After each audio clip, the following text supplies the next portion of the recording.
So you're facing the Hippo Anthony Perosh on Sunday. What's your take on this fight? It's a great fight for me. Hopefully it's a great fight for Anthony as well. He's, I think, undervalued and underrated as a fighter a lot of times because of his age, because of the fact that, you know, he's a guy who sort of flies under the radar, and he's down here in Australia, and I don't know how many pay-per-views he's been on and things like that, but he's a well-rounded fighter.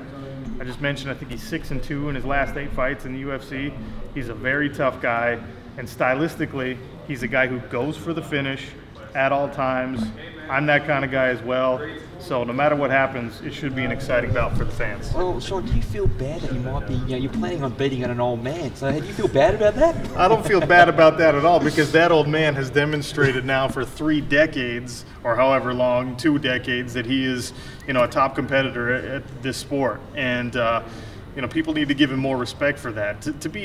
I'm 31 and I'm already feeling my age, you know what I mean? To be in his 40s and still competing with the best guys in the world, that's a great accomplishment. Your last 2 fights have been fight of the night. You're going for this have fight in the night, 3rd time in a row, written all over it? Absolutely. Except I want performance. I want a knockout of the night bonus. That fight of the night thing's for the bird. You get hit too much. You take too much damage. I got robbed by the judges in Auckland. I remember that. So we're going for a performance of the night submission or knockout bonus in this one, but I'll take 50 grand however it comes. What's your take on the Reebok deal? That obviously numbers have been released. What's your take on it? It's not a great deal for the fighters. It just isn't. I understand the vision of what the UFC is trying to do, legitimize the sport and kind of put us on par with what the NFL and the NBA and things like that are doing, but financially it's not going to make sense for fighters. Maybe 3 iterations down the line, 3 generations of fighters down the line, when that $70 million 6-year deal is a $500 million 5-year deal or something like that, and there's a bigger slice of the pie for everyone to share, then it'll make sense. But for us that are in it now, it just isn't going to make a lot of financial sense. But, I'm sure that they'd be happy to accept my resignation and anyone else's if we have a real problem with it. Now, Sean, when you first came out here, it was a bit of an awkward situation. You came out on the stage. I'm going to set the scene for everybody. You came out on the stage. Anthony was sitting pretty much right next to you, talking about all the areas he feels he can beat you in on Sunday. What was that moment like when you came out on the stage? You were giving him a bit of a look across. Yeah, no, I mean, it's all good fun, right? He's a very tough competitor, and he's demonstrated the skill to finish guys in the past, so I'm sure he's confident he can do the same thing to me, but I'm confident that I can finish him as well in this fight. We're both going to be going for a finish and to end this fight before it goes to the judges' scorecards, and that hopefully will be a treat for fans. That's something that I think everybody wants. No one likes the judges involved. I certainly don't, because every once in a while you get robbed in that situation, and you want to fight a guy who's confident, right? You don't want to. You don't expect to sit down and be like, oh yeah, I don't think I can beat him. Oh, he's right there. Yeah, but yeah, Anthony's tough, man. He's old, but he's tough. Given that he had his opportunity to share his thoughts on where he's better than you, what would you say you do better than him? He's obviously got great Brazilian Jiu-Jitsu. He wants to take you down, trip you, put in a rear naked choke. How do you plan on countering that? What do you do better? I think I'm actually a better wrestler than he is. Now, he's a great guy once it gets to the ground, but it's very difficult to get me on the ground, and even more difficult to keep me on the ground, and I hit harder than he does. He hits hard, right? He put Vinny Magalhaes out like this, but I've done that to 9 guys now in my career, and I plan on doing it to Anthony as well, and I'm sure he's got no problem with that, because he's going to try and do it to me. Fight of the night performances, very exciting fights, but do you feel any pressure in this fight? I mean, you'd want to pick up the win. You were talking about you'd rather get a KO or a submission of the night than a fight of the night. Is that the mentality going into this one? Yeah, absolutely. There's real urgency, I think, for everyone in the light heavyweight division right now to separate ourselves as fighters, right? They just vacated the title, and there's the pecking order is all out of whack. So in order to move up the ladder quickly, you've got to get finishes. And fight of the night bonuses are great, and decisions are great, but you need to look dominant, and I think that both of us will be trying to dominate in our respective areas of expertise in this fight. Give us the official prediction. How do you see this one finishing? There's got to be a scenario in your mind around a way of winning that must stand out to you. What stands out to you? I think I'll get a knockout in the early second. Ooh.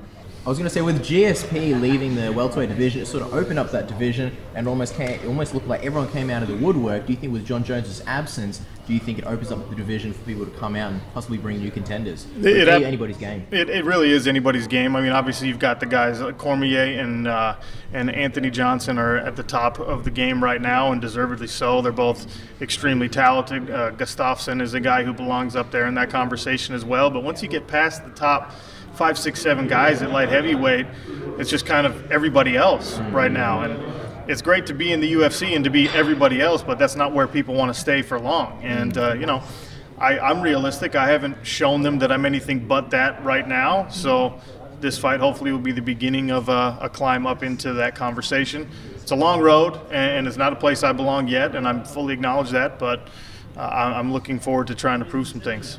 When you hear the champion of your division is involved in something like the hit and run, obviously he's had some situations previously, what goes through your mind? What do you make of the whole situation? Well, it's tough for me because I don't empathize, right? I mean, a lot of guys party, and a lot of guys, when they're in their off season, so to speak, do drugs and drink a lot and do that stuff, and I don't, and I never have.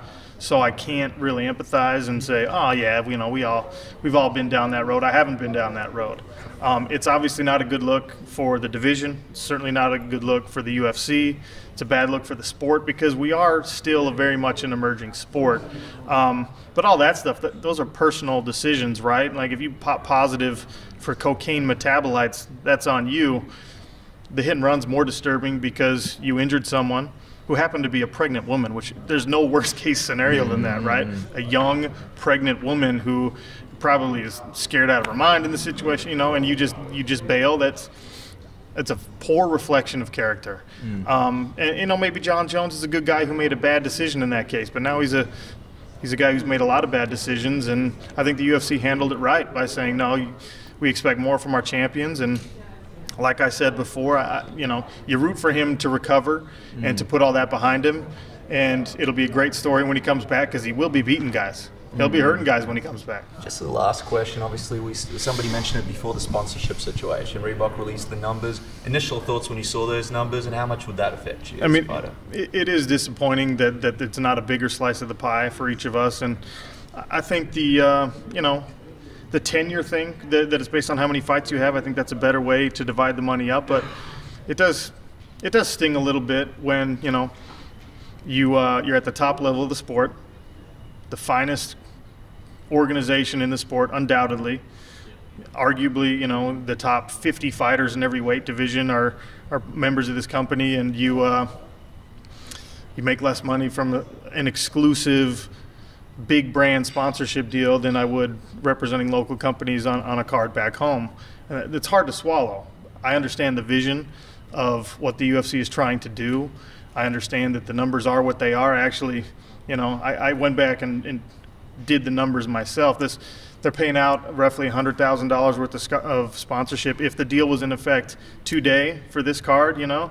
And when you do the numbers over 6 years, I don't know how much more they really can give to the fighters. So hopefully somewhere down the line, Reebok steps up with more money. The UFC figures out a way to supplement the sponsorship deal with some of their other approved sponsors. Maybe Bud Light jumps on board, or, you know, whoever it is.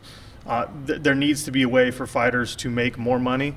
But I say all of that acknowledging and realizing that in our sport, if you want to be a rich man, you should probably go somewhere else and try and play baseball or basketball or football. This is a sport of passion.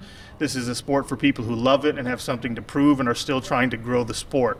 It is not for guys or gals who just want to be, you know, quick millionaires. There's a couple who are doing it right now, and they're doing it on their own terms, and I respect the heck out of it. You know, Conor, do your thing. Ronda, do your thing. That's great. For the rest of us, though, this is a sport of passion. This is a sport that you pursue because you're a fighter, not because you're hoping to be a celebrity or a millionaire.